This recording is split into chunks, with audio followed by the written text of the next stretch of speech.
Robson again, getting it back from Stapleton. He's on his way. Can he find the shot? Brilliant goal! Cantona making the early run. Here he is! Lovely goal! Lovely goal! Oh, fantastic skill from the Argentinian international. Still Redondo. It's Raul. They are walking away with it. Green off his far post. Jimmy Green off. Missed again. What a player this boy is. He's got another. Hi everyone, and welcome to the debut episode of United Rewind, the podcast that visits classic Manchester United matches. I'm Daniel Harris, and alongside me is Rob Smythe. And Rob, we're kicking things off with one of the great performances of Fergie's first great team. We certainly are. We're taking you back to Carrow Road on Monday the 5th of April 1993, when United took on the title challengers Norwich in the first season of the Premier League. In many ways it was actually a defining game for Fergie and United in the Premier League era. We'll take you through the background to the game, the build-up, the action and the aftermath. But before we narcotise ourselves with memories of when United were good, Ole's maddeningly loose Reds have got quite a big game tonight and had quite a decent effort the weekend as well. So what do you make of all that?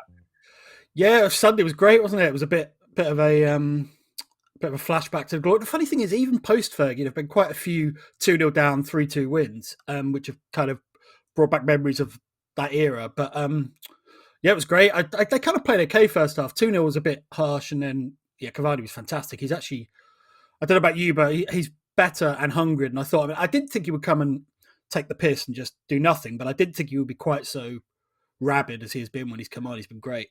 Yeah, I guess it's when you have those players, like Cavani's not someone I ever thought was that good when he was at his peak, same. But he's always had that ability to understand what's going on. And that's something that United lack, that kind of streetwise football brain. That some of them have it, but the strikers need to learn it. And we saw that Martial improved quite a lot in that aspect. But the thing that really struck me was the first goal that he scored.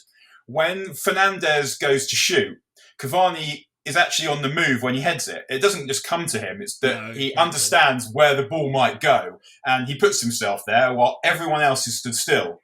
And I mean, the second goal was just a brilliant header and a brilliant cross as well, actually. But that's just a kind of technical ability thing. But the thing that really struck me was the fact that, as you say, he was rabid. He was having that ball, and no one else was interested in having that ball. Yeah, and it was a lovely primal sound when he scored as well. I don't know who, but yeah, there's a kind of expertise in there to his movement and particularly his heading that they don't have. It's a good point about if you watch it from behind the goal, you see that pretty much everyone else is static and he's just moving all over the place. I thought the Solskjaer's comparison with Andy Cole was quite interesting because I always thought his movement was really underrated. It was the best thing about. I mean, he had plenty of qualities, but I thought his movement was incredibly good. Yeah, I think probably he had the benefit of playing with Beardsley quite early on, and I remember Rio Ferdinand saying about Paul Scholes that his passes tell you where to go. And I think that probably helped Cole a lot. But you're right that he started off and he was basically movement and one-touch finishes, and he developed into just this complete all-round centre forward. I remember watching a game in Israel when I was on my gap year. And we were away at Barnsley, and we lost in the cup. But Cole gave a performance of proper centre forward play that night, where I thought he's absolutely there, and we kind of saw it for the duration. And in the end, he said himself he left United too early, really, and should have stayed a bit longer. It's quite interesting you say about passes telling you where to go. There's a goal tonight we'll talk about, or today, where the run tells you where to play the ball. It's kind of the inverse of that.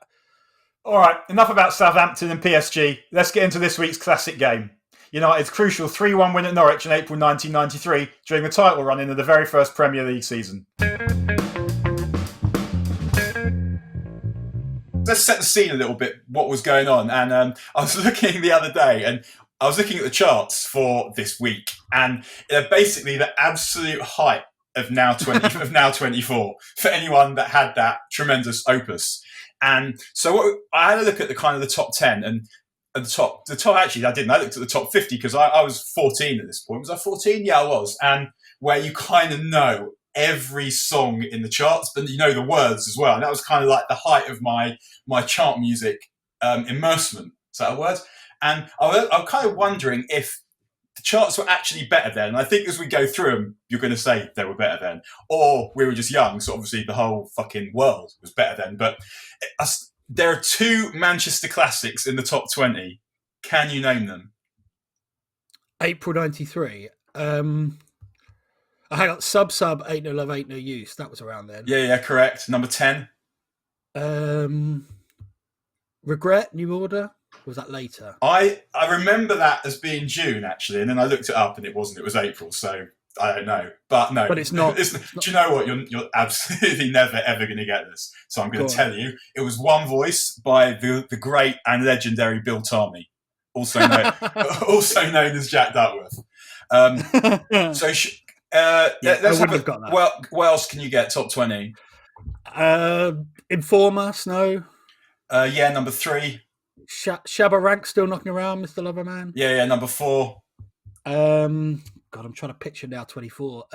It was kind of purpley grey on the front. Show Me Love or Show You Love by Robin S. Yeah, Show Me Love, number 6.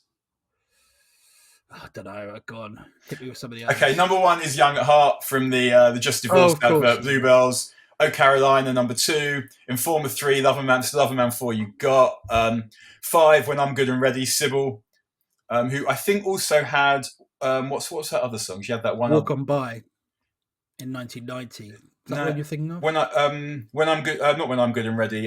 There was another one. I think I'll get to it. I think that was also there. Anyhow, where am I up to? When I'm Good and Ready, number 5. 6, Show Me Love. 7, Fever, Madonna. 8, No Limit. 9, song that girls sang in the playground, Don't Walk Away, Jade. 10, Ain't No Love. 11, Cats in the Cradle. 12, You Got to Know by Capella. And then some other highlights. 17, by United fan and match going face, Duran Duran, Come Undone. Simon Le Bon used to see quite a lot of away games. 18, Tennessee, Arrested Development. Oh, yeah. 20, Are You Gonna Go My Way, Lenny Kravitz. 25, I think one of the underrated songs of the era, Love Song for a Vampire, Annie Lennox from Dracula film. 31, Give In To Me, Michael Jackson. 34, Looking Through Patient Eyes by the great and legendary PM Dawn. 39, Nine Every Woman, Whitney Houston. 44, Chop There, Apache Indian. 55, Constant Craving, K.D. Lang. Was K.D. Lang on the way up or down? I'm guessing on the way down. Because I'd imagine she wouldn't have gone in at 55. Yeah.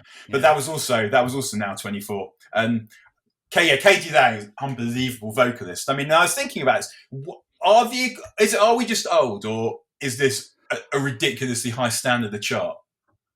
I think it's a bit of both. I think it's better than if you picked a random moment between 85 and 95. I think it's better than most, but mainly I think it's just that we're right. So if you picked a random moment in the last decade, are you getting pop music of this quality?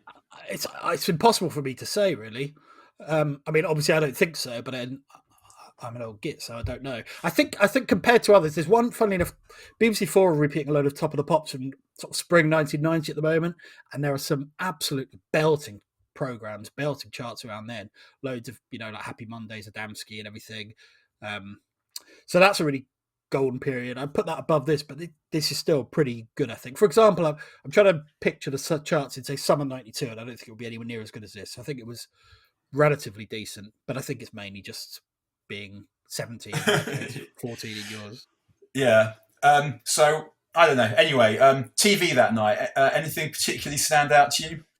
Not much. I tell you what was interesting. I didn't know is that Northern Exposure, the David Chase thing before The Sopranos, was on Channel 4 at 10. I didn't remember that being on Channel 4. Then there's a lot of crap, really, and lots of familiar programs. World in Action, Horizons, Ghost in the Dinosaur Graveyard, Count Dracula.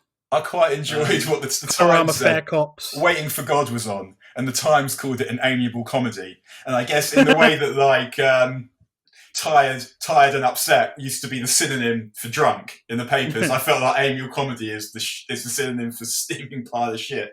I don't know. I also noticed that Film 93 was talking about Body of Evidence, so I felt like, might have Did you ever actually see that? I don't think I bothered. No, I didn't. But I remember seeing Kim Basinger in the Sky magazine issue that I had when I was probably a bit younger than I was in 1993, and thinking, okay, I feel like I am really seeing the world quite differently now as a consequence of this. I don't know. And otherwise, Sorry? Big 14, eh? Yeah, exactly. I still am. Yeah. But what was going on in the world? Yeah, there's a very funny story in the front of the Guardian. Well, the story itself isn't funny, but basically it's about the headline is Clinton pays cash for peace. US offers 1.6 billion aid to Russia at summit and pledges to lobby for over 20 billion more. But there's a sidebar, an eyewitness piece by Martin Walker, and the first paragraph is gold. The headline is Boris relies on old magic to survive. And honestly, when I first looked at it, I did a double take, thinking like, surely Johnson wasn't on that. I genuinely did, but anyway, this is the first paragraph. A stiff glass of Glenfiddich on the rocks before him. Boris Yeltsin devoured a fat prawn, wiped his face, and thumped the stateroom floor of the luxury yacht with his new toy, an Indian talking stick. Who has Glenfiddich on the rocks also? Anyway. Yeah. Do you think there's a touch of Fergie about Yeltsin? I'd never really thought of that. I'm tempted to use one of Fergie's phrases and say I'm not getting into that. But I don't know, possibly. I don't know if it's that genre of old man that could give you an absolute pasting, even though they're double your age and like getting on towards 80. Like, there's a little bit of that. I don't know. I'd like to see Fergie with an Indian talking stick. Yeah, I mean, I hope he wouldn't drink his Glenfiddich on the rocks. Also, I think it's also like I think it's about Putin as well. I was talking of Putin, by the way. If anyone didn't see the Channel 4 doc about Putin, it is really excellent on his dastardliness, talking about Fergie. But I remember then watching it and getting into this discussion with my wife. This is pillow talk in the Harris house about whether Putin's 68, about whether we could take him. Or about how many of us and our mates who were required to take Putin. I can't believe I'm confessing to this, but because on the one hand, Putin's 68, right? And how many shots can he legitimately take if you were prepared to give them to a 68-year-old man?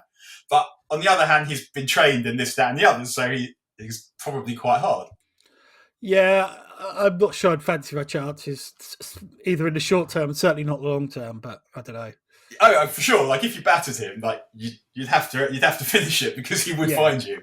Yeah. Even if you finished it, yeah, he'd find you from the grave. But yeah, I don't know. It's not something that has ever manifested itself as a pillow talk in my house. At least not yet. Try it tonight. Let me know how you get on. But I guess like other stuff that was going on at the time. Just the previous day, McGrath was named. Paul McGrath was named PFA Player of the Year, and Paul Ince was second, and Ryan Giggs was Young Player of the Year. So they also named the Team of the Year. So who do you think was in that? So I actually, for some reason, I remembered that Ince was the only United player in it, which I know now is wrong, having watched the video in the Norwich game, and they talk about it. So Schmeichel was in it, wasn't he? Yeah, and there was one other United player. Was there only one? Yeah. Ince, Schmeichel, one more. And Giggs? No. Oh, sorry, Giggs. Yeah, he played for United as well, didn't he? 4. There's one more beyond that. And Pallister, yeah. I'm trying to remember who else. I think, was Earl Barrett in it? No, but like the right track, like that level of Loads player. of Villa. Yeah. God knows. Dixon? No, the right back did not play for a big club. Roland Nielsen? No. Are they a big club? I don't know. Go on. David Bardsley. Seriously? Oh, God. I thought he was quite a useful player, but I don't know if he was that good. McGrath and Pallister at centre-back, I guess? Yeah. Stan Staunton at left-back? No. Not David Burrows. Also no. Although talking of Staunton and Burrows, one of the points when I knew that Liverpool was screwed was when Souness had to make a choice between Burrows and Staunton, and he went Burrows and sold Staunton to Villa, and that was like, okay, this guy hasn't got it. Yeah. I think he was Winterburn. Born Melbourne, Australia, I think, if I remember my Panini correct. Oh, Dorigo, yeah. Very good. So midfield, you got Ince and Giggs. I'm trying to think. Houghton? No. God, I don't know. Not Colin Palmer. No. No, I think it's heyday. Merson had a decent season, but it was more towards the end. So one of them had a better season the season before, but was still a good player. Very handy. Strachan? No, right track. McAllister. No, Speed. Speed. And the other one played for a team that went down. Oh, Keane, of course, is one of the few to get it when his team were relegated. Yeah. Yeah, and then 2 strikers, 4-4 Fakin 2. Saunders, Atkinson. No, better than that. Better players than that. 2 brilliant players. Sheringham, Ferdinand. No. The other two great England strikers from that era. Who am I thinking of? Oh, God, Shearer, of course, and Ian Wright. Shearer and Ian Wright, yeah. So Shearer, even though he was injured at Christmas, got in the team. That's interesting. I know he scored about 25 goals. But... Yeah, maybe he threatened someone. If you don't pick me, I'll never play for England again. Yeah. It's not a bad team. Not sure about Bardsley and a couple of the others. Yeah, you fancy them on the wings. But and I remember there being a fuss about McGrath being player of the year, I think, about how early it happened. But I mean, McGrath was a brilliant player. I've actually got Paul McGrath's story. Oh, the Howard Kendall one. Go on, this is great. Yeah, so what happened was, and I did look at this, and the timelines I couldn't quite find the timeline that worked, but an ex-pro told a friend of mine that if you played for Howard Kendall, you go away with your team, with your country, or you'd hang out with other footballers, and you'd hear other players talk about the best drinker in the league and the best drinker in their club and who it was. And you used to get quite wound up because you knew that the best drinker was Howard Kendall. Mike Parry once told me, and what a line that is, that Howard Kendall had an ice cream freezer of champagne in his office. But anyhow, so it used to wind you up that people would say that there were these other big players who were good at drinking when you knew that Howard Kendall was the best. And there was a situation where Villa and Everton were going on tour somewhere, and they were on the same flight to wherever it was. So Kendall and McGrath were set up on seats, on aisle seats, so either side of the aisle, and start drinking. And for ages you hear ding, and then a ding as each of them ordered another whatever they were drinking. I guess it was cans, but not sure, those little cans. But ding, ding, until there was one ding. And everyone raced to the back of the plane to see what was going on. And McGrath is lying across the aisle, his head in Kendall's lap, and Kendall is stroking his hair, saying, "Great player, great player." The stories about Kendall are legendary, aren't they? Even the day Whiteside retired, didn't they just sit and get through like a grotesque amount of white wine in his office? I didn't know that. I've heard that somewhere. Sounds it might be one of Whiteside's books. Yeah, it doesn't sound slanderous anyway. So, as the league table at that point, Forest had won at Villa the previous day, which sort of put the cat amongst the pigeons, really, because Villa won at Forest. Oh, yeah. Someone's put incorrect notes in my notes. It says here Villa run at Forest the previous day. Forest won at Villa the previous day. Oh, God, that is me. Sorry. Disgraceful. Yeah, so there was obviously a bit of talk that United were bottling it for the second year in a row. They'd won only one game the previous 4. So they lost at Oldham, drew at home to Villa, drew at City 1-1, and drew 0-0 at home to Arsenal. So the table was Villa with 6 games to go had 67 points. Norwich with 6 games to go had 65. United with 7 to go had 63. Norwich's previous game before the international break, they beat Villa 1-0 at home. I think John Polston got a late goal. So there was a perception, Andy Gray talks about it in the game as well, not that it was a must-win for United, but it was certainly a mustn't-lose. Because they've been... The thing is, though, I don't know about you, but I was nervous, obviously, because it was a huge game, but I wasn't panicking too much because it didn't necessarily at that stage feel like a repeat of the previous year, partly because they didn't have injuries, partly because they'd actually played pretty well. Like they played brilliantly at home to Villa. Should have won easily. I would have done, but for Bosnich. Played pretty well at City and might have won that game. Oldham away and Arsenal at home, they were a bit, Arsenal at home in particular, they were a bit nervous. But I don't know, I don't think I'm being wise after the event in saying that I wasn't too worried. It was just a huge game, but it didn't feel like the previous year was happening again at that stage. No, I agree. I mean, again, maybe it's one of those situations where it's just like being young. You kind of think they've got this. But they played, as you say, really well at Villa, and they didn't look like they were just like juddering to a halt like had happened the previous year. They looked like they were playing really well and making chances. And the problem previous to that wasn't so much the finishing; it was that they weren't creating anything.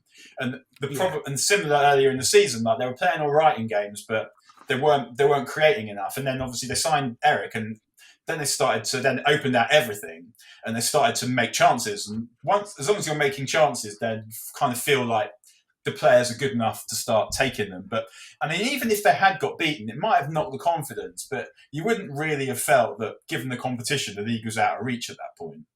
No, because it was a quite it was a lot more even, wasn't it? The other teams were stuttering a lot. I mean, you even look at United have got going into this game 63 points from 35 games. Now that's partly because of the slow start, but it also reflects that it was a tougher league to go on a long winning run, which made what happened even more impressive. One thing I was going to say, one other difference with the year before is Ferguson was seen so much calmer in interviews. Whether that was an act or not, I don't know, but there was a hell of a lot of talk about it, and he just seemed really serene, and that must have had an effect on the players, I'm sure. It's actually, there was more talk that I remember when I was looking into this about how much his demeanour had cost them the year before. Again, whether that's fair, I don't know. I suspect a hell of a lot of other things conspired against him, but it was a recurring theme in a lot of, particularly in the Guardian reports that I read, that basically he put the fear of God into the team in spring '92. But whether that's fair or not, I don't know. But it certainly wasn't the case in '93 because he was so bright and breezy in his post-match interviews, even when they hadn't won, and I think that was really important. Yeah, I mean, I guess he probably learned something from that because you could, definitely. you could see that they didn't play with tension, and I'm sure a lot of that was to do with him. And you wonder how it was for the players because on the one hand they're thinking, well, we've been here before, so they feel a bit better about it. But on the other hand, they must have been thinking, what if it happens again? Yeah, exactly. If it happens twice, geez, you'd be scarred for life. Start to think it's never going to happen, and you've got players who are kind of like Steve Bruce or Brian Robson getting towards the end and thinking like, this might be it. I mean, they might have thought this might be it the previous season. And it's interesting looking at the team Ferguson picture. It kind of ties in with his sense of being more relaxed and positive. So all the papers said, because Mark Hughes was suspended, so all the papers predicted Brian Robson would come in and they would either play 4-5-1 or McClare would push up alongside Cantona. Well, in fact, what he did was bring in Andrei Kanchelskis and move Giggs up front, Sharp on the left. So essentially three wingers, albeit with Giggs playing centre forward, which at that stage, actually, particularly from about 93 to 2000, and certainly domestically, that was kind of his default, wasn't it? If in doubt, take the attacking option. Yeah, I mean, it was the gambling instinct. I think you saw it with Fergie, you saw it with Wenger as well. Once managers start to think, you're seeing it even with Mourinho now, once managers start to think about legacy when they start to get a bit older, feels like they start to be a bit more cautious because... Even Guardiola up to a point. Yeah, exactly that. Like, see that team he picked when they drew Spurs the season before last, when they drew Spurs in the Champions League, and he went to play Spurs away, not to lose, when it's like, if you play that game 10 times with City's best team, you would probably expect City to win all 10 times. But then you start overthinking it because you're trying to protect something. And instead of trying to go and get something, you're trying to protect something. And if you're trying to go and get it, then it obviously makes sense to attack because it's over there and you need to reach it. Whereas if you're trying to protect something, it just naturally you're going to be more defensive. And maybe it's just because people become inherently more conservative as they get older. In the same way we've been talking about music not being as good now as it was when Choc Glare was at number 44 in the charts.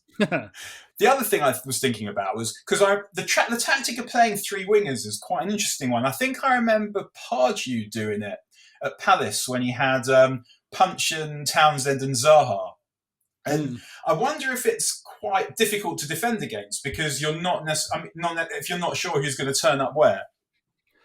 Yeah, quite possibly. I suppose the way United played it in this game, it was pretty standard, wasn't it? They didn't rotate that much. I mean, Giggs moved about a bit, but yeah, you're probably right. I think, in a way, it's not a million miles from what United had in 2008 with Rooney, Ronaldo and Tevez, where they could just go wherever they please, basically. I know Rooney and Tevez weren't wingers, but there was the same kind of fluidity to it. So, yeah, it can't be, particularly if you've got two centre-halves who don't know who to mark, can't be much fun. It makes me wonder about Giggs, actually, because, I mean, Ferg always used to say that he thought he'd finish off being a centre-forward, and it was just a matter of time before he moved inside, but he never did, and I guess part of that is that he was so good on the left, and how do you find someone better to justify moving Ryan Giggs off the left? But also, his finishing wasn't good enough, ultimately, I don't think. But I do wonder if Giggs had moved into the middle of the midfield nearer to his peak, what kind of player we might have seen, because his top level when he was getting on was so good, like the ability to beat men and commit men in the middle of the pitch and that eye for a pass that we didn't quite know he had when he was playing on the left wing. No, and I suppose by that stage, those kind of electric surges were less common. Although there was that game against Chelsea, wasn't there, in 2009, when he played like he was 24 again and just kept charging straight through them from midfield. Was it 2009? Yeah, I think it was, yeah. But yeah, up front is interesting actually because when we talk about the first goal, I agree with you about his finishing, and he played desperate. I mean, I think the game that sums him up as centre forward is Deportivo away in 2001-02. He was devastating, got through them so many times, but I think he missed at least 2 good chances. But he gave them an absolute nightmare all night, and that was one of United's best European away wins under Ferguson. Under Fergie, yeah, by one of the best performances, full stop, under Fergie. That I think. Yeah, but it's interesting. We'll talk about the first goal in a minute, but actually when he goes through, the commentators say once he went through, there was never any doubt. I'm thinking, really? But yeah. And then I also wondered like where he would play now, and because teams don't play 4-4-2. I feel the same about David Beckham. Where would they play now? Would you play 4-4-2 to accommodate them, or would Beckham be playing on the right of a midfield 3, or would Giggs be playing on the right, coming inside to miss easy chances? I don't know. So much depends on the manager. But I don't think you would have Giggs playing in the, say, Mahrez position. I just don't think it would suit him. Beckham as De Bruyne would work. Giggs might work as a David Silva type. But it depends. I think some managers would still play 4-4-2 if they had those two players because of what they offer you, particularly Beckham with his crossing. I know he could cross from narrow positions as well. But I don't know. I suspect the likely scenario would be 4-3-3 with both of them and someone like Keane sitting behind, but then obviously what you do with goals and so on. But I think 4-4-2 isn't uncommon these days. So it looks like it's coming back. 2 strikers particularly, it looks like it's coming back because you've got this whole generation of defenders that partly aren't that good at defending. It's just not like the previous generation, like the Ferdinand, Terry, Campbell, like that generation, Ledley King, and that's just in England, and Carragher were brilliant.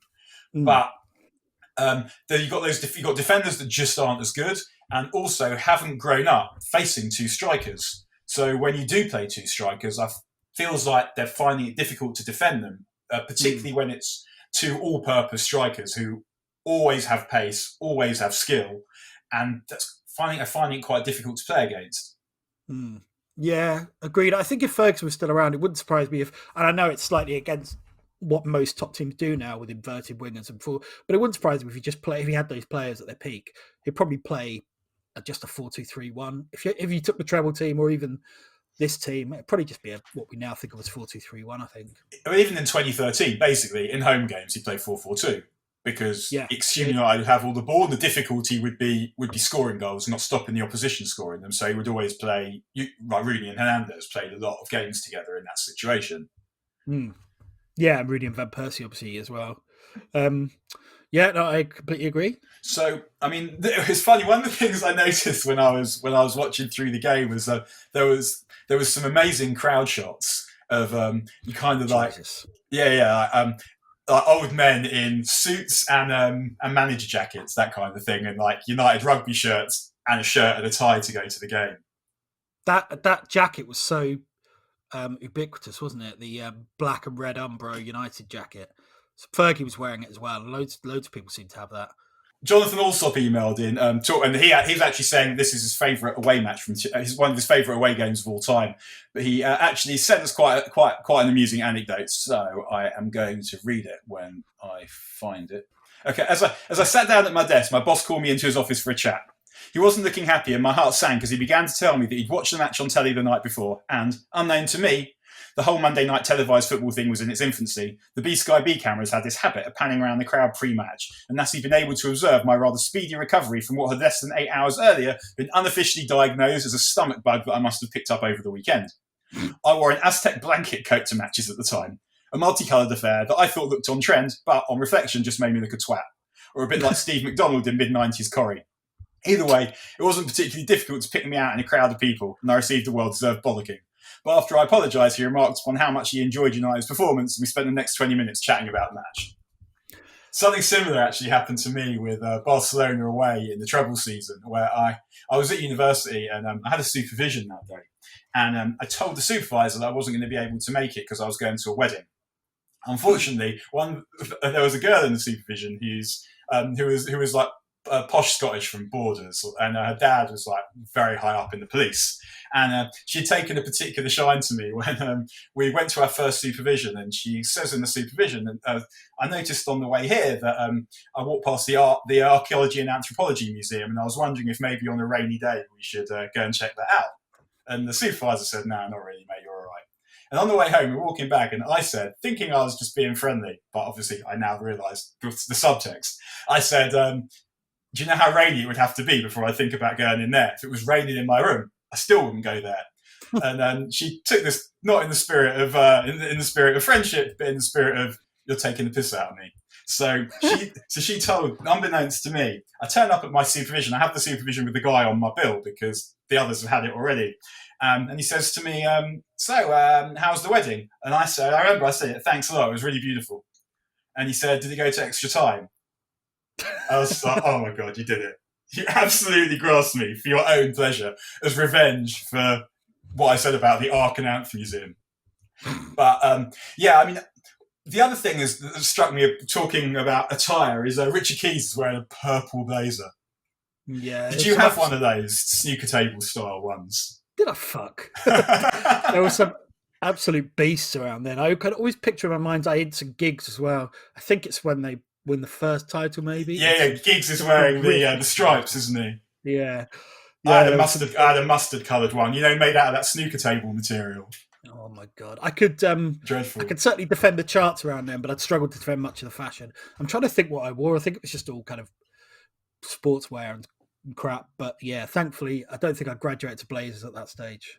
And the kits, like when the players come out, one of the things I noticed straight away was because Steve, decades don't change on the cusp, so things don't suddenly change when 1989 becomes 1990. Like sometimes there's a change a little bit earlier has happened there, and sometimes change starts a bit later. And as the players come out, Bruce has still kind of got like a bit of mullet bouncing over his collar, like Sid the Sexist. But the kits themselves are really the absolute height of 90s behaviour. Yeah, they are. There was a big twist, actually. It almost did start perfectly.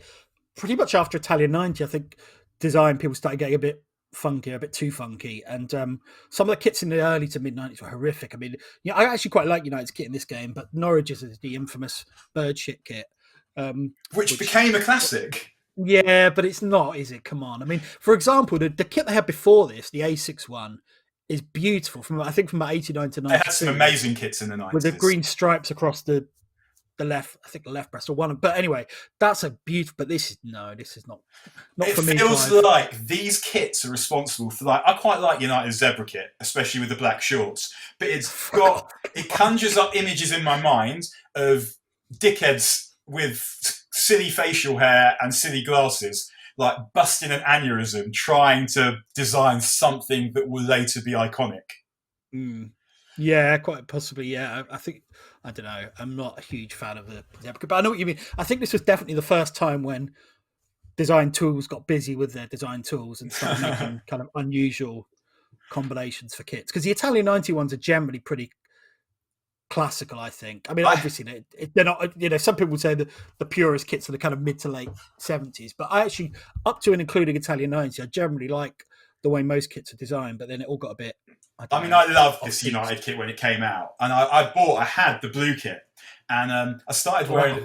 I started wearing it it was terrible, I know, but I thought it was awesome. And I didn't think it was awesome then, because words like awesome did not exist in my lexicon. I've become more of an idiot since then. But I had the blue kit, and after we won the league, I started wearing it to school, over my shirt. And one of the teachers confiscated it from me. And really? And what they did, he was a Chelsea fan, this teacher. And what he did was, he's like, come and get it back at this later date. And I went and got it back. He's like, I don't have it anymore. This teacher's got it. And I go and get sent to this teacher, and he's giving it to his mate, and no, I've given it to this other teacher. So I'm going around different staff rooms, the different departments of the kind of teachers that like football. And they're all saying, no, I don't have it. The other one has it. And eventually it got lost. And what I actually think happened is one of them threw it in the bin. And so I complained. And they had to buy me another kit, but the blue kit was out of stock. So they got me the green and gold. And I now feel like I had a right result there, because I've got the green and gold. I can't obviously fit into it, but I've got the green and gold still. And that became an iconic kit. And the blue one is easily forgotten because it was terrible and felt like it was a shell suit. It was kind of had a real shell suit feel to it, that one. Yeah, it was a stinker. Brian Gunn was wearing this blue thing. He looked like a kind of Rubik's snake, I don't know if you remember that toy. But he was wearing it with the green and the yellow shorts, and it just had they had absolutely nothing in common. Mr. J and Mrs. J would have had a lot of words to say on America's Next Top Model.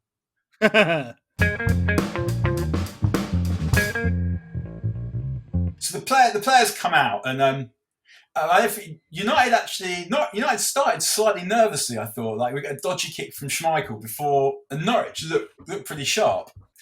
Carrow Road is pretty noisy actually, and there's a lot of row coming from the United end, as you'd expect, as you'd hope. But let's have a quick listen to what went on. Norwich looking to build up in those familiar little triangles, so beloved of them. Culverhouse long, aim towards Fox. Schmeichel is there.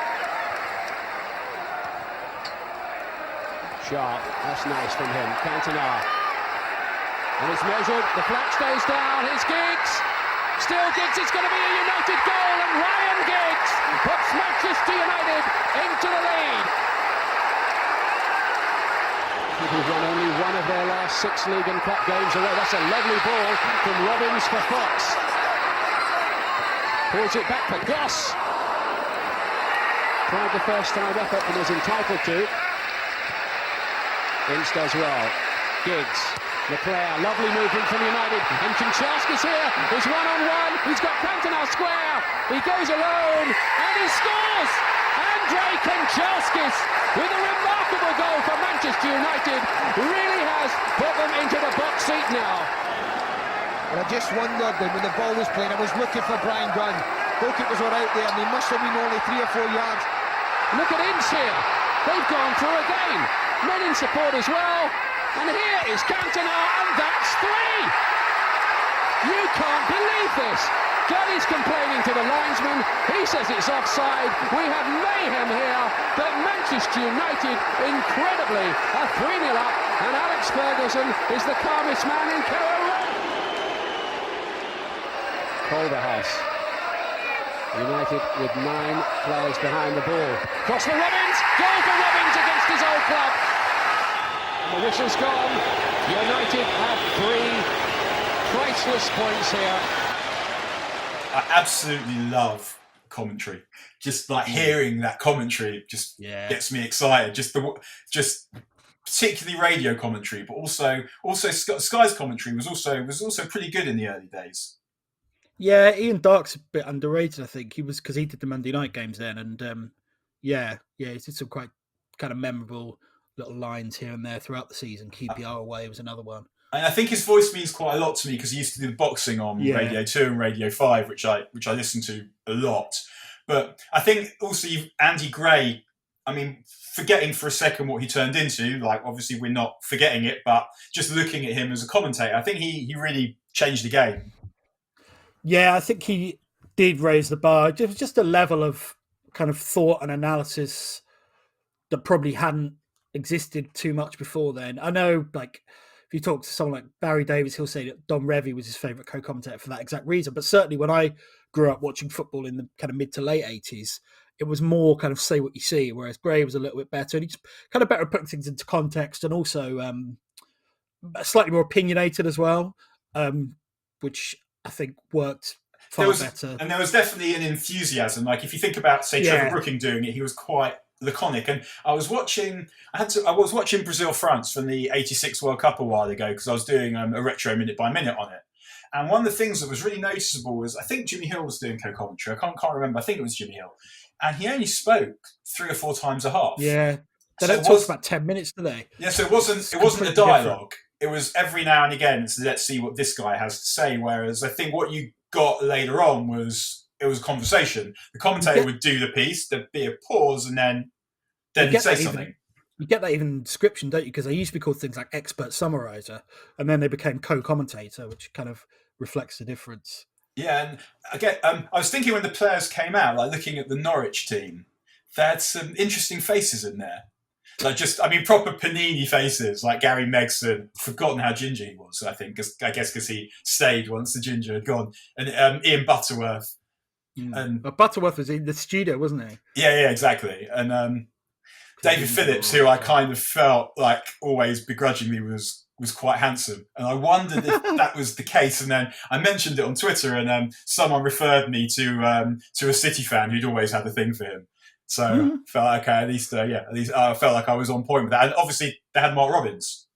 Yeah, the thing they had Robbins and Fox up front, which was interesting. I'd forgotten I knew Chris Sutton obviously played centre half quite a lot, but I'd forgotten early in his career. I'd forgotten he was centre half in this game with Polston, which actually turned out quite well for United because Sutton's not slow, but nor was he lightning, and United were able to exploit that.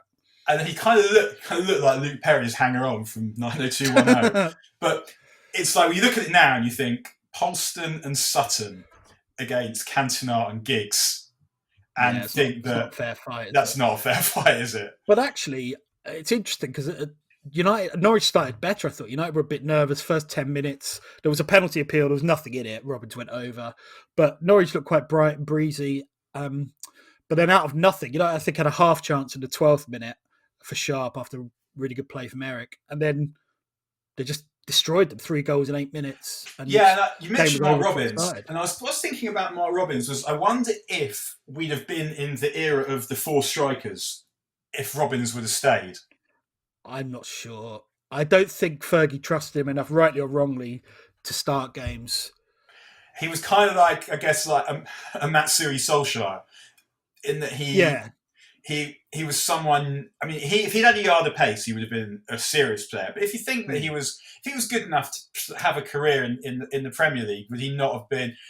I guess it all probably changed when they started allowing more subs, and that would probably be the one thing you could do actually that would make the league more competitive. I mean, the league this season is competitive, but the last 3 seasons, the champions have been getting, I think, way too many points than is healthy. Yeah, no, agreed. And one of the things that it will never happen, obviously, but one of the quickest and easiest ways of stopping that would be you'd reduce subs. If you gave every team 2 or 3 subs, not 5 or 73 subs, then you'd immediately, clubs would have to sell players because some players would know that they weren't going to play ever. Chris Wilder over here. Yeah. No, I know what you mean, though. One thing on Robbins, actually, he scores the first week of the season. They obviously came from behind, win 4-2 at Arsenal, and they beat Chelsea 2-1 at home. And he scores, I think it's like the underrated goal of the Premier League era, or forgotten goal. It's like a lobbed volley with the outside of his foot on the stretch, with the ball going over his shoulder. It's an incredible finish. Yeah, he was really, really good for them in the first season in particular. I think after that he got an injury. And the other thing is Sutton became a forward and became a bloody good one, and that didn't help him either. One of my favourite Robbins goals also is with the outside the foot. One of my favourite United goals of the 80s is the goal against Villa. Yeah. When also you thought like he's going to be a player, but I mean he's obviously scored the goal against Forest and scored the winner in the semi-final as well. So for him to be out of United by this point with those contributions. I think it was he was proactive in that. I'm pretty sure he asked to leave, and Ferguson tried to persuade him to stay, probably with bigger sum in mind and just the odd game here and there. But I think he just had enough of not playing, really. So looking through my notes, I've also got 11 minutes. Cantona starts getting involved, launches into challenge that would get him card now, wins ball. There are loads of those. If the one thing that surprised me about this game is how many tackles that would now be seen as dangerous and or 2-footed. And people just get up and get on with that. And I know it's a cliche, but it's true. There are so many where people... I mean, that one is interesting. You're right. He goes through Culverhouse, studs up, wins the ball, and then flicks it to Sharp, who shoots wide, like half chance. But you're right. That's at least a yellow card now, probably a red. And yet there's no... Even actually, the first... There was a tackle after 3 minutes. Polston put Sharp up in the air with a tackle that would be, again, at least a yellow card now. And just nothing... And not only nothing given, no one says anything. Play just goes on. It's changed so much, and I know that's a cliche, but you really get a sense of it when you watch a game from 27 years ago. And where should the line be? Because I remember even just watching the game against Southampton at the weekend, I thought Southampton got really lucky with the ref. Like there was a Ward-Prowse tackle. They were quite physical, weren't they? Yeah. There was a Ward-Prowse tackle that he might easily have gone for. There was a Romeo basically trod all over Greenwood as well. Nothing happened. So it's kind of hard to know where the line is, because I think in these days, the line was, if you won the ball, it was okay. And I don't think that that's quite right. But at the same time, I felt like there was also an acceptance that football was a tough game and that sometimes there were going to be fair tackles that were going to result in a player getting injured that you wouldn't want to remove from the game because you were deciding that the cause of having a physical game was more important than the player every now and again who got hurt. Yeah, what I find really interesting is the lack of reaction from the people being tackled. Like, are we saying they're intrinsically more painful now? And if so, why is that? Is it faster? Is it the boots? Or is it threshold? I don't know, or is it people trying to con people? That, didn't he? But but it's not just modern players trying to con the referee, because you can tell there are times when they are genuinely in a lot of pain, albeit fleeting. So what's the difference? Was it just the culture of not showing any pain or just getting on with it? It's just what people knew. I don't know, but I think it's really interesting because it's so different. It is almost like watching a different sport. I reckon there are 8 tackles in that game that you would regard now as kind of borderline reds, and none of them prompt a reaction really, apart from one memorable late contribution from Brian Robson, which we'll come to. Yeah, and it was funny actually when Cantona put that tackle in. Ian Dark says when United last won the league, he was a baby. "Ooh-ah" was all he could say. Yeah, which I thought was quite funny. I enjoyed that. It was quite good. And then straight after that, they scored the first goal, which is one of the first 3 on the counter attack. So throw out from Schmeichel to Sharp, he does quite well. Flicks it into Cantona. He delays beautifully. He spins the ball up in the air and turns in the same movement through past to Giggs, who goes around the keeper and scores. And as we were saying earlier, the commentators are saying once he went through, there was no doubt, which is interesting with hindsight. But there was the third goal as well, there were huge appeals for offside. Norwich were basically going apeshit. For the rest of the game, any offside decisions were sarcastically applauded. The technology wasn't as good in those days, so from the normal replay, you can't really tell. But Sky had this kind of bird's eye view that shows that. They decided at the time that Giggs was onside. I still reckon if you had VAR lines, it might be disallowed. But the thing I found interesting is that everyone in the commentary and also in the studio talk about Culverhouse on the near side playing him on. But actually, I think if you look at it, it's Bowen on the other side. If anyone is playing him on, it's Bowen. But yeah, it's difficult with that whole offside thing because once you invite the technology in, it's always going to come down to a little bit. Even if you say, well, we'll give you a buffer of a yard, it's still going to come down to a line. And it's I guess there'll probably come a point where the players can wear some kind of chip in their boot. And then it will just be, a light will go on. I think we're probably not too far away from that being possible. And also that if we're going to have VAR, we should probably have waited to that point. But the thing that really struck me about the goal was that you've got Cantona on the ball and then you've got 3 players charging ahead of the ball. Yeah. And that wasn't something that we were really accustomed to seeing, I don't think. No, so much more was around crosses, wasn't it? And things like that. You're right. But also to have that space on the ball because they just played a kind of classic 4-4-2. So Cantona just killed them all night by dropping in between. And it's interesting, actually, from Schmeichel picking the ball up and throwing out, it's 12 seconds to the goal. And this was one of the first. Some people say this is the kind of the birth of United as a counter-attacking side. I don't necessarily agree with that. I think you can go back certainly to Arsenal in the 6-2 at Highbury, and there were a few other moments. But it's probably the first great one in the Premier League era, and they were kind of building over time, weren't they? So first you had people like Danny Wallace when he played well at Arsenal. Then you added Giggs and Kanchelskis and Schmeichel with his throws, and then finally you added Cantona with his through balls, and you kind of had the complete set to become the best at that stage, the best counter-attacking side we'd ever seen in English football. And I mean, you read people saying that Fergie didn't know anything about tactics. That's absolute horseshit. Yeah, of course it's horseshit. And I think when I look at, someone once asked me on Twitter, I think it was another football writer, I forget who it was. I think it was David, whose name escapes me, who wrote Brilliant Orange. We were just chatting about David Winner, that's it. We were just chatting about the contributions of Fergie and Wenger. And he said Wenger changed the game and Fergie didn't.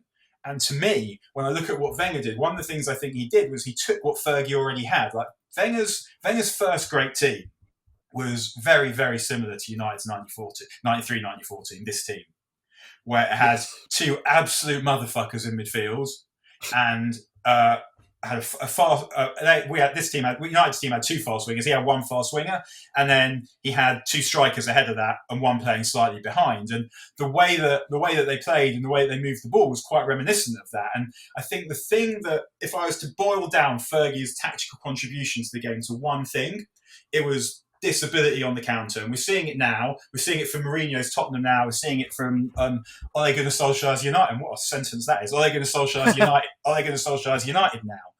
That I don't think that before Fergie, obviously the counter-attack existed. He didn't invent counter-attacks. No, but it was the sheer speed. But the speed of it, the number of players running at you, and the level at which it was executed, like the sharpness of the passing, the brilliance of the movement, like when you, especially when you're in the ground, when you saw United on the counter, you'd be trying to work out where the passes were going to go, where the ball was going to go, and it was like doing a crossword puzzle on a roller coaster, just trying to use your brain to fit the pieces together at speed, or like Tetris on Level 9 High Five, where it's just and I don't feel like previously, they used to say that Liverpool were most dangerous after they conceded a goal, but I don't think you ever had anyone saying they're a dangerous team when they're defending a corner until this team. The only team, I think you did have one team, Nottingham Forest under Clough. However, I don't think they did it with quite the same kind of just dynamism as United. They scored some brilliant counter-attacking goals though, but a lot of that was based around Nigel Clough and just one killer pass. I think United took it to another level just because of the sheer speed of it. Because it's interesting what we say about speed. Because if you look at, and they had Schmeichel, that's another thing. If you look at this team, the 92-93 team. If you look at the attacking players, there's only the wingers that you would say had serious pace. Yeah. And yet, when you think about that team, you think about speed. And I was so is it just the wingers are giving the illusion of speed, or is it you've got Cantona who was quick enough, Ince who was quick for a midfield player, or is it the speed of thought and how the positivity with which they move the ball? Yeah, exactly. I think it's everything. The aggression as well, speed of passing, speed of throwing, and length. I mean, there was that famous goal at Sheffield United, wasn't there, when Schmeichel the year before when he throws it out to McLeod on the left wing, and I think there's like one touch between Schmeichel and the goal scorer Blackwell, and it's just everything really. I do think I associate most with the speed of Kanchelskis, but I think it's just everything and the sheer the aggression of it as well. They really live for those opportunities over time. Yeah, because one of my favourite United goals comes at Sheffield United the following season. Oh yeah, it's awesome. When where it seemed like the way they get from one end to the other in the quickest possible way with the greatest economy of effort. Where superbly done, says on the end of season DVD. But I think because the thing with Cantona as well, and he goes through one-on-one there, was that he wasn't quick, but he was quick enough. Yeah, agreed. Well, actually, he does Sutton for pace a couple of times in the game, and Sutton's lucky not to be sent off on one of them. Let's talk about the second goal, which is one of my all-time favourite United goals. So it starts with a block shot from Goss, and Pallister facing his own goal in the 6-yard box. Schmeichel's sort of about to come and, I don't know, boot the ball or boot everything. And then Pallister, basically, it's the first of 4 one-touch passes before Kanchelskis is through and goes around, Gunnar scores. Now, the first thing is, do you think Pallister was just humping it, or was he looking for... I think he was looking for... Did he see something out of the corner of his eye? He's a funny one, Pallister, because he looked in the first minute like he played 3 games in the mud, but when you see him modelling polyester leisure wear, he looked like football's Steve Beaton. He played really well in this game because Fox was really sharp, actually. I'd forgotten he had a really good spell around that time going into the next season as well. But I thought Pallister was brilliant. But yeah, so I think he probably sees something out of the corner of his eye. I wouldn't say it's like a perfect 40-yard pass. But then the thing I love the most about these goals, all of it, but the 2 touches from Ince and Kanchelskis, first Kanchelskis, then Ince, because they both have to improvise and also twist their body kind of in midair to volley it. I think it's just brilliant play. If you said to me, distill Fergie's first great team, unless I was showing some form of violence, I would show them this. Yeah, I'd show Mark Hughes kicking David Tuttle up the trousers, but that's what I agree. So I was thinking about Kanchelskis, like what a brilliant signing, but also someone that you literally never heard of. No, I know. Signed Andrei Kanchelskis. What? I always remember when Solskjaer signed, people couldn't pronounce his name. But with Kanchelskis, they couldn't even spell it. Do you remember? You would get like K-O-N or K-O-N-T. Kanchelskis, in the papers. Yeah, sometimes there was a T beyond. Yeah, sometimes it was as in E-L-T-S-K-I-S. And also the team he played for, it was Dnipro, Donetsk. I remember seeing all sorts of different teams that he played for. Yeah. I remember I was at the Palace game, the end of the 1991 season when he made his debut, which was all kind of forgotten because everyone was just thinking about Rotterdam. But yeah, he looked pretty good then. The interesting thing is that obviously he became absolutely adored around 93, 94, going into 94, 95. But this game, he hadn't played much at all this season, had he? He had one really good game at QPR when he scored another. Yeah, I went to that goal. actually when Sinton trampled all over Paul Parker. Yeah, well, I wonder if that was a template for this game because Cantona was out of that game injured, and Hughes got kicked out of it by Alan McDonald. So they ended up with Sharp left, Kanchelskis right, Giggs centre forward, and Mickey Phelan actually followed up in midfield. But I wonder whether that was the game that persuaded Fergie to do the same here. And obviously the same result, same type of goals in some cases. Certainly the Kanchelskis goal at QPR was another really quick counter. That was kind of his favourite kind of finish, where you thought that he should probably pass, and he found a way. But I don't know if he was the quickest player I've seen play for United, but I felt like he looked like he was moving the fastest. Yeah, and the other thing is talking about speed of thought and execution. He was just so like A to B, no messing around at all. He was just like, even later in this game, he hits the outside of the post with a shot when you think he's got no way of getting a shot away there. Well, that's the thing, just he wasn't touch out his feet, bang. He wasn't a tricky winger. He was a power and pace winger. He was more. He would have been a good rugby league player or a good rugby union player, I think, because he just had that kind of powerful physique. And he wasn't. He was looking to shift it and get by or get a shot or a cross. There was no footwork. So talking about the speed again, I looked into it. So the first goal is 12 seconds from Schmeichel's throw to Giggs scoring. Here it's 13 seconds from Palliser's clearance on his own 6-yard line to Kanchelskis scoring. But it's actually only 7 seconds from Palliser's clearance to Kanchelskis running clear onto McClare's pass. So you think they've just cut them open with 4 passes in 7 seconds. Yeah, it doesn't feel it's unprecedented, really. Yeah, it's not possible to get the ball from where it was to where it ended up very much quicker than that. Yeah, I love the improvisation, as I said. One thing that Brian Gunn was criticised quite a lot for not coming out to Kanchelskis. What do you think of that? I think it's borderline. Maybe, but if he comes out, it just gets squared, doesn't it? It's more whether he could have got there before Kanchelskis. But yeah, I think you're right. I think it was in a split. He had a split-second decision that was about 50-50. So I don't think it was a howler. The other thing is, you're right though. Had Kanchelskis missed, he'd have been in all sorts because he could have easily given Cantona an open goal. But yeah, it was a really good finish actually. Just calmly went round him and scored from what felt a tight angle then, but actually now looks like a relatively routine finish for a player as good as him. Yeah, I mean, you don't see players go around the keeper very much these days. No, Barry Davis was lamenting that as long ago as 99. When why is that? West Ham played United? I don't know. Because you think, I mean, is it that defensive lines are higher? So, I don't know, so that the keeper... No, that gives you more scope, you'd think. But if the keeper, you're further out, then it's the keeper's struggling to get close to you. So that if you're coming through on the keeper, then you could just slide it by. Because what you require in a one-on-one is you're basically waiting for the goalkeeper to go. And if the keeper, maybe it's an effect of Schmeichel, I'm not sure. That if the keeper stands up for longer, then going around the keeper is going to be harder. Yeah, possibly. One thing I would say with this goal is, while I wouldn't necessarily blame Gunn at the time, obviously a lot of modern keepers this wouldn't happen because they'd be stuck further out. Having said that, of course, then McClare probably adjusts his pass accordingly. So he had a brilliant game, by the way, McClare. He did, yeah. Apart from his finishing, there were a couple of very ambitious shots that kind of dribbled. But yeah, no, he was superb. Passing, covering, and just, yeah, again, he's another one. His movement was so good. And then 2-0 becomes 3-0. Yeah, well, pretty much straight away. Pieces of commentary as well. Yeah. Look at it, they've gone through again. Men in support as well. Here's Cantona, and that's 3. You can't believe this.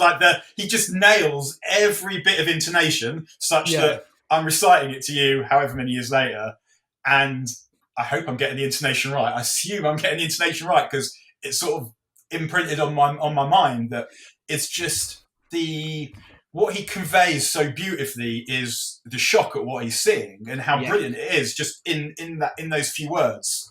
I think you're right. It's that you can't believe this is the killer, isn't it? Because it genuinely was. There was a feeling of that to have not a title decided, but a huge game that might decide the title.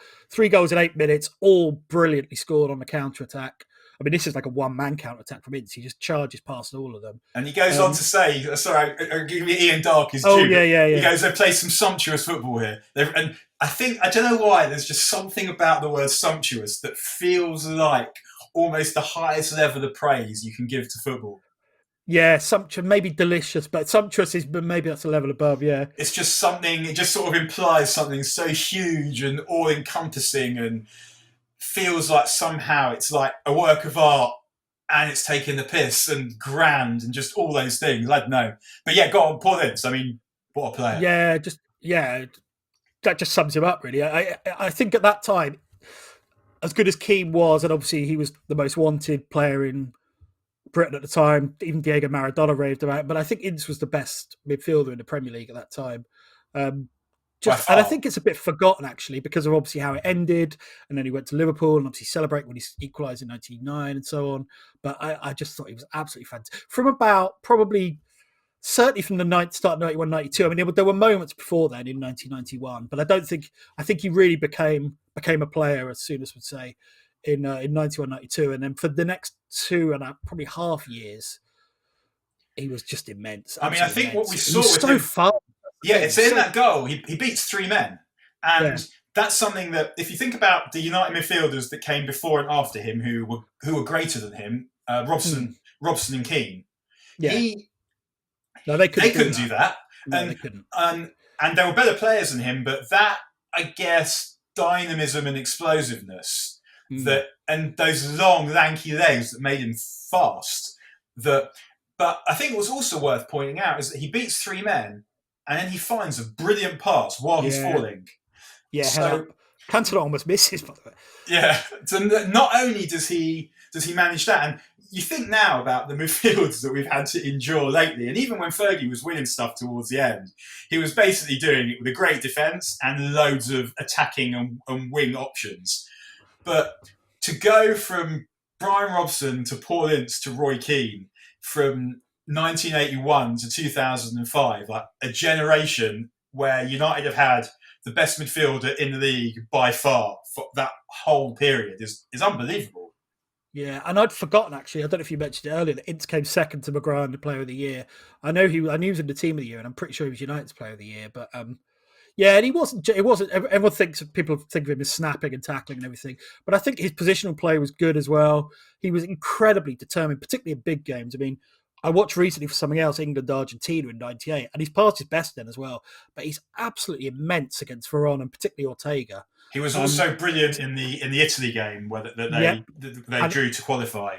And also Euro 96, the Germany semi-final. It's no coincidence the one time England get a doing at Euro 96 is when Inter suspended against Spain. I know they went through, but they were completely outplayed. And I know the whole decline of Inter, we could do a pod on that in itself, like the decline of his relationship with Fergie. I mean, I think the thing about I think Ince actually gets quite a rough deal, because if we think about what happened, like he may have become a dickhead, or in Fergie's opinion, but Fergie booted him out to Inter where he didn't want to go. He went to Inter, was great there, and United had an option, didn't they, to sign him back? Is that right? Yes, they did. And they didn't. And the best club that came, and his wife wanted to come home. And like, who's saying no to that? Like, if your wife has been away with you and she's like, I'm not happy, I need to come home, you've got kids. Then his wife wanted to come home, and Liverpool were the best club that offered for him.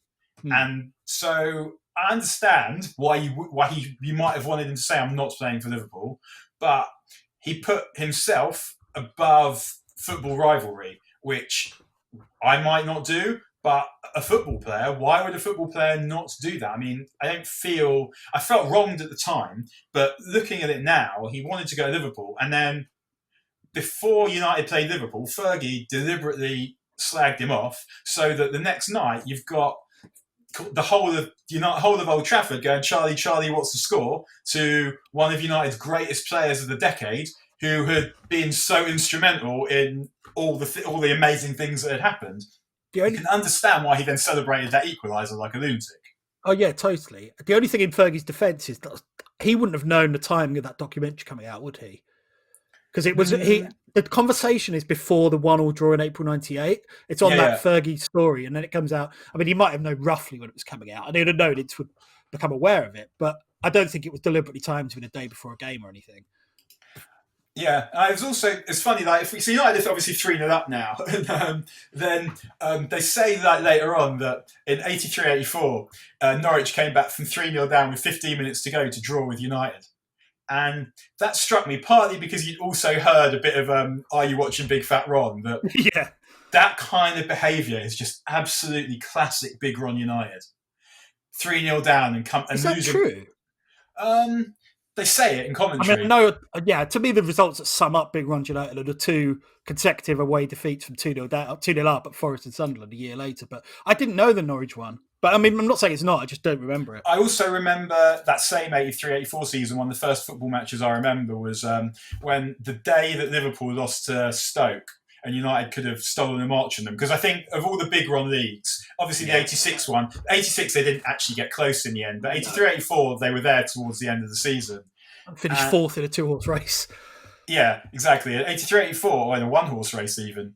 They lose. Liverpool lose to Stoke, who almost go down, and United lose to Notts County, who do go down that same day. And then they managed to lose on Bank Holiday Monday, May Bank Holiday. They 1-0 up at half time against Ipswich, and they managed to lose 2-1.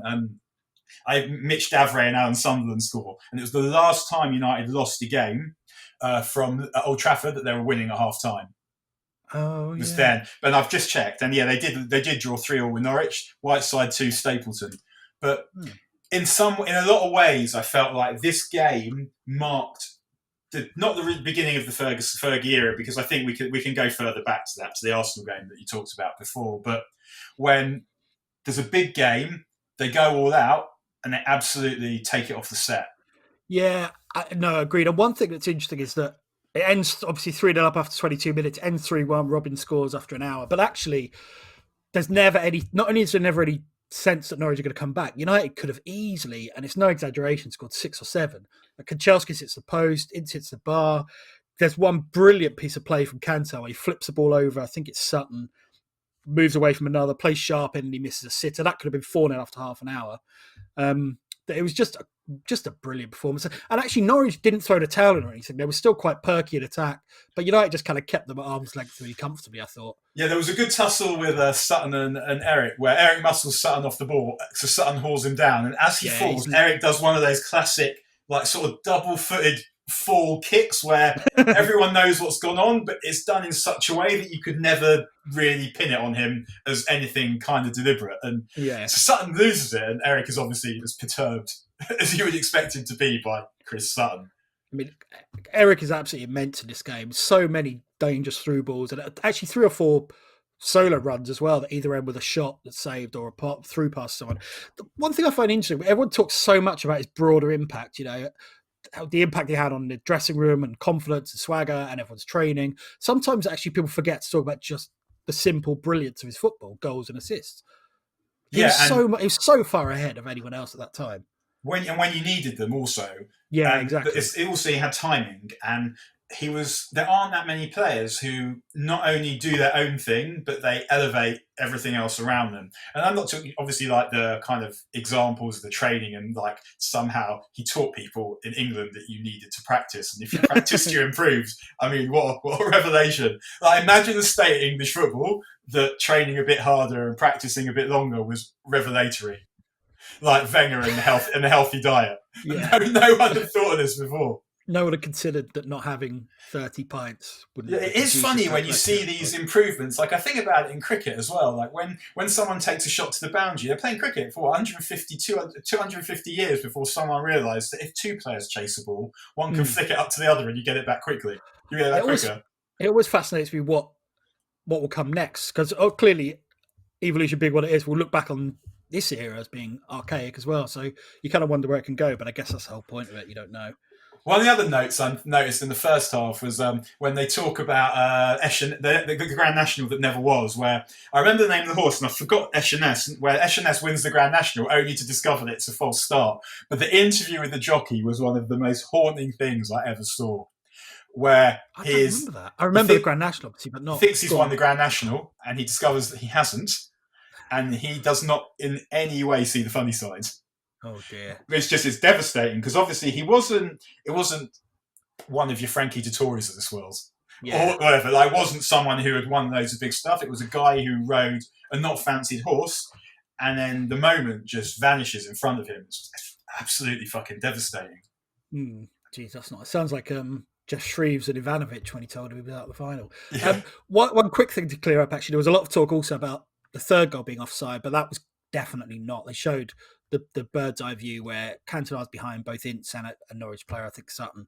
But there was a hell of a lot of talk about it. but actually it was a red herring. One of the things that struck me was at half time, the studio analysis, and maybe it was Kevin Richardson, was Villa captain, was in the studio. I didn't feel like they appreciated how good the second goal was. No, I agree. I think they were so obsessed with talking about the offsides for the other two, and it's just they exactly just kind of that. Past it. And that there would.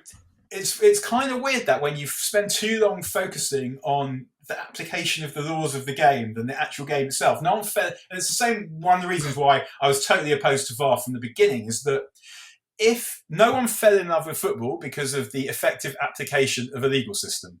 Exactly. So fixating on that legal system at the expense of the stuff you actually love about the game was never going to end well.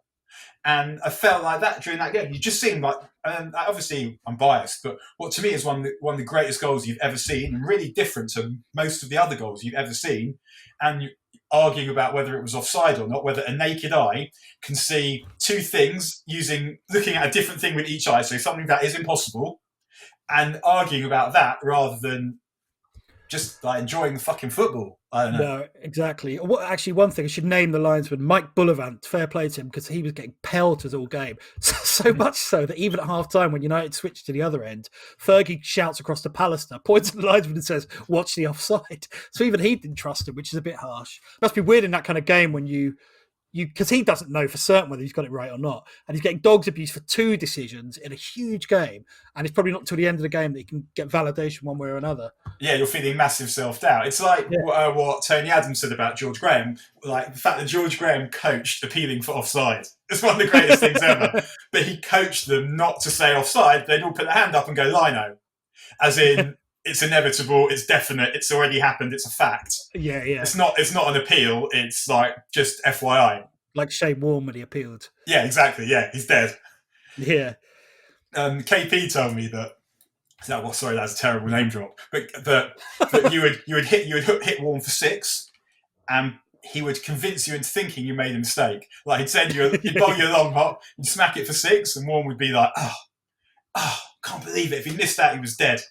Gideon Haigh splits the kind of periods of Warne down really nicely in his book, and that last one is exactly that, where it was just all theatre, working the umpire, working the batsman. Yeah, the theatre of Warne, and it's incredible that his most successful tour was the 2005 Ashes, where basically he's lost his flipper, he's basically bowling leg spinners, and like the googly comes out, I think, at a point, but he's basically he never bowled that. It's just the wrong occasion, the flipper occasion. Yeah, he's basically just bowling leg spinners. Anyway, 70 minutes, Robson gets warmed up. Yeah. I guess this is probably my highlight. So he comes on and Andy Gray says just to something, and then he gets there's a late run into the box, and he doesn't quite have the pace to get to it. And Andy Gray says just some thinking Brian Robson will be content to sit in the midfield area. Andy Gray has a chortle, but then we get the classic Robson where Sutton goes in late on McClare. Eric has a kick at Ian Crook and misses, and boom, Robson revenge savages him, and there's a nice little melee, like everything that no one wants to see. So this is in the 91st minute when the game is done, basically. Yeah, there's a lovely kind of understated line from Andy Gray, and he just says, and that's 2-footed and late from Brian Robson, which is kind of filth bingo, really. But Intishar's posted in the face, which some people were saying might have got him a red card. I mean, it's blindside. It's cunning. It's blindside. There's a wonderful line from David Lacey in The Guardian. He said, Ferguson also has to ponder the future use of Brian Robson, who replaced Kanchelskis for the last 17 minutes and came off the bench like a battered old bull mastiff who had wandered into Crufts. I love that so much. So Because actually, even before Crook, his first touch of the ball, Robson, is basically a bruising shortcut through F and a cuckoo. He doesn't get the ball; he just goes through him from the front, both feet. So battered bull mastiff who looked like he'd wandered into Crufts. It's so great, good. Isn't it? It's the choice of breed and also the battered. Yeah, and running into Crufts, like just perfect fish out of water. I grew up reading Lacey, and he was so good. I mean. Yeah, like the ability to there's no mucking around. It's just I've got this brilliant image and I'm going to serve it up to you. Fuck off. Yeah, Boom. Exactly. And he was so what's the synonym antonym of egotistical? Basically, there was no ego at all to his writing, which I loved. It was just so just concentrating on the football basically. Here to represent. My favourite football writer by a fair way. So yeah, the second half was it was just comfortable, wasn't it? That's how I remembered it, actually. And looking back, it was pretty much exactly as I thought. Robin scores, but there's no kind of second wave, is there? There's no Schmeichel doesn't have a lot to do. You don't think there's anything coming, and it kind of, because it's funny because Andy Gray, one of the things I felt like he sort of added to the football lexicon was the idea that 2-0 was never a safe score because one goal and it's up in the air, but it's on, and then they get the one, so they're one away from it being on, but it never happens, and United see it out pretty nicely, and and you're hearing like so fucking easy coming from the away end, and they did make it look really easy, and if we think about, I guess, what happened after the game, then 5 days later you've got the Steve Bruce game, and United win their last 7 to win the league, which wasn't something that happened very often. I mean, now obviously it's Arsenal won 13 in a row in 01-02 and maybe 11 until not then win in 97, 98, and they lost the last 2, but I think they won maybe, was it 11 until the league was secure. And then we had City and Liverpool did whatever they did. Can't remember how many it was. Was it 15? God knows, I lost count. But yeah, no, you're right. It was kind of there were great runs. I mean, one that comes to mind is Liverpool 85-86 when they had a brilliant run from February on. But I'm not sure there was ever a case for a team winning 7 in a row, the last 7 games to win the league. Obviously, United didn't need to win the last 2, and then the other thing is they then took it into next season. I think they won 12 of the first 14 or something, or 13 of the first 15. So that's something like 19 wins out of 21. And they went top, I think, after 3 games and stayed there for the whole season, which I don't think I'm not sure if that's happened before. And that run was, it's one of the greatest times of our life, really. I mean, that's the thing. I was thinking about this, about the impact of that on my life. And I grew up in a school where, primary school, I was the only United fan around, and I was mainly having people taking the piss out of me. And then get to secondary school, and I was in the first year when we won when United won the Cup Winners' Cup, but it kind of changes because all of a sudden United are the league champions. They've got Eric Cantona, who no one can dispute the fact that he is the coolest man in the world. And previously, I went to school in Camden, and so it was a lot of Ian Wright going on. And I couldn't dispute the fact that Ian Wright was one of, if not the coolest man in London, and he didn't play for my team. But when you're going into school every Monday morning and United have won again, and United are the league champions again, and there aren't many people associated with United, and you're like, I don't know, like there's a kind of swagger that it gives you, like if not to the actual way in which you walk, but to your demeanour, that I feel like affects. I don't know if it affects the kind of person you become, but if you've got something that's making you feel like an absolute don every week, at a time when you could be struggling with other things, that is the internal chemistry of being a teenager and just life. That feels like that is quite a significant thing to be able to rely on. Yeah, I know what you mean. It was the same at my school, actually. It was hardly, I knew, I think, 2 people in the whole year who supported United. It was all Liverpool and Everton mainly, and Arsenal, obviously. But yeah, I do remember vividly going to school the day after the Palace game, when they won 2-0 and all but clinched the league, 4 points clear with 2 games to go. Not only being able to talk about it, but talk about the fact I'd actually been at the game. You know what it's like when you're a teenager. You feel like you're so boastful about everything. That was fantastic. I don't know if it ever gave me a swagger. That might be pushing it, but it certainly gave me a certain inner happiness. I was walking to pick my daughter up from school the other day, and I have a terrible admission, so I'm going to finish it right after this. That the security guard starts singing the introduction to "Staying Alive" by the Bee Gees as I'm walking along, and then he goes to the other person who's on security. I always look at this guy. He goes, "This guy doesn't walk, he swaggers." And I was just like, I'm wearing velour. Like, I don't think it's possible to swagger if you're wearing velour tracksuit bottoms. But I was just like, oh my God, absolute shame. But there we are. And that's it for the debut episode of United Rewind. Thanks everyone for listening, and we hope you enjoyed it. If you did, we'd really appreciate it if you leave us a review, give us a rating in your podcast app, and obviously send it to all your chat groups and all the rest of it, and tell your friends. Yeah, and if you've got a suggestion for a game you think we should cover, or just a great story you think we should include about a specific game, email us at unitedrewind@gmail.com or send us a tweet at unitedrewind. Next week's game's the epic FA Cup semi-final replay against Liverpool in '85. There's no question about that. Well done, Rob.